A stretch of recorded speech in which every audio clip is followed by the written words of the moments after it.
Sony has decided to do something straight out of left field and take complete ownership of Spider-Man back away from Disney and Marvel, keeping him from being in any future MCU films.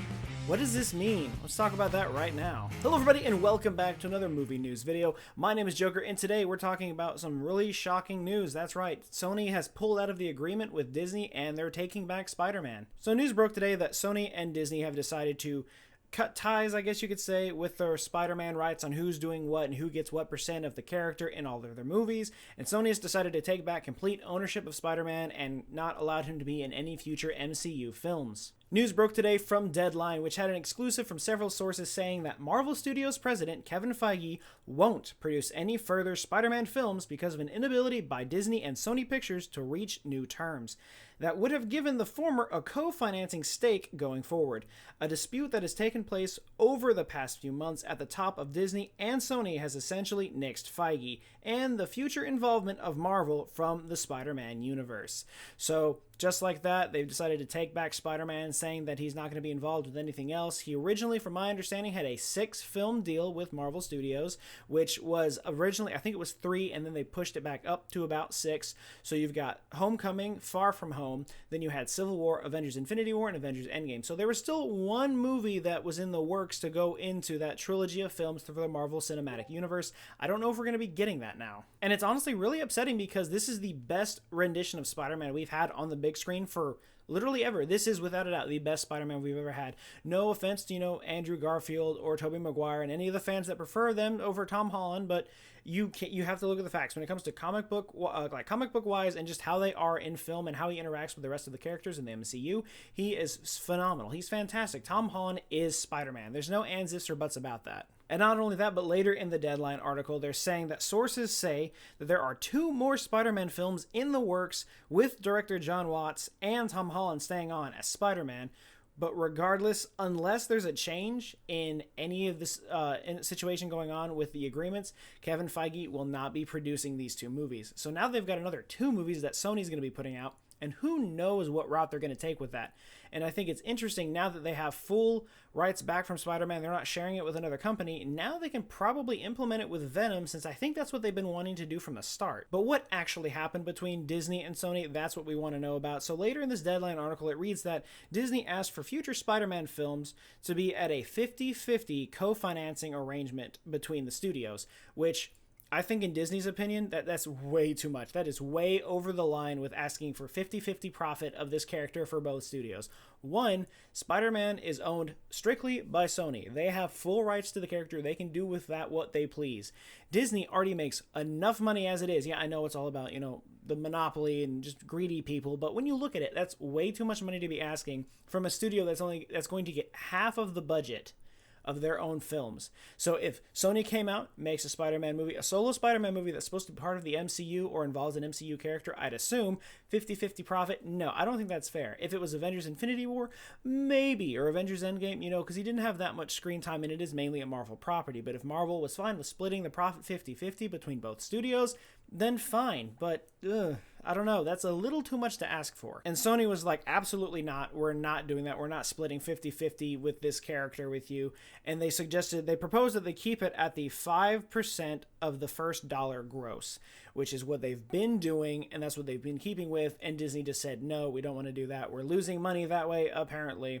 So they decided, nope, we're cutting it, we just can't come to an agreement right now, so we're going to go our separate ways. Now, that is not to say that there could be an agreement made later down the line and they decide to come back and reinitiate Spider-Man back into the MCU, but as of right now, it looks like they're going their own separate paths, and then Sony's just going to take Spider-Man in the direction that they want to go to without Marvel having to stick their nose into everything, saying, you can't do that because the MCU says this. But yeah, that's shitty, because his involvement with the MCU is amazing, and his involvement with every character on screen is absolutely fantastic. Literally, the best moments on screen we get are between Tom Holland and Robert Downey Jr. being Spider-Man and Iron Man. It's absolutely amazing, and the chemistry between the 2 characters is just something that you can't get out of anyone else in the Marvel Cinematic Universe right now. But what does this mean now? So, Spider-Man's back with Sony. What could this possibly mean? What are the potentials here? What could possibly go right? What could go wrong? Well, right now, I think it's interesting that this deal decided to fall through right now, being in the middle of August, just because in November of this year, supposedly, is when Andy Serkis wants to start getting everything ready to start filming Venom 2.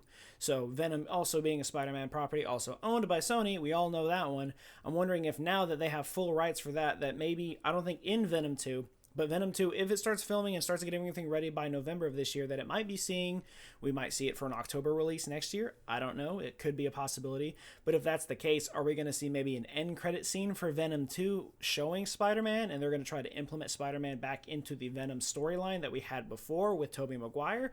Didn't go very well, but it happened. Because we already know that Sony's going to keep doing the post-credit scenes as well, because they did that for the first Venom, showing off Cletus Cassidy, who's going to be played by Woody Harrelson, and I think that's going to be fantastic. But at one point, Venom and Spider-Man are at least going to have to meet in some way, shape, or form. And now that they're saying that there are still 2 Spider-Man films that are still going to be in the works, with Kevin Feige not being the producer, they technically have, I mean, there's no technicality about it when you think about it. They have full range to just go ahead and take the character and just do whatever they want now that they have no ties to Disney right now. It's going to be their own solo film. They have full say in whatever goes on. So I'm thinking they could just full forward go ahead and say, all right, we'll have one more solo Spider-Man film, and then we'll have the 4th film come in and tease Venom in some way. So I think you have Venom 2 and you tease Spider-Man at the end of that after you have the Spider-Man solo film, whichever one that's going to be. And then in the 4th Spider-Man film that they're talking about, the second one that's still in production, then you go ahead and implement both Venom and Spider-Man into that movie and just have a way, just a shot through there with them both fighting, teaming up, doing whatever it is that they do. Maybe they team up and fight Carnage and the rest of the symbiotes. Who knows?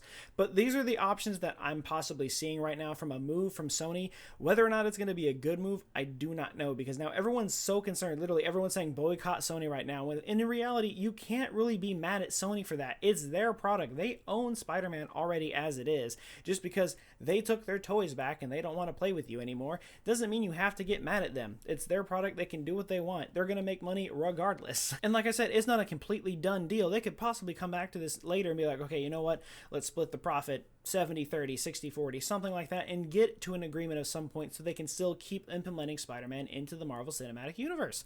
It's very possible. They're not just going to automatically say, nope, we're done, don't even talk to us ever again.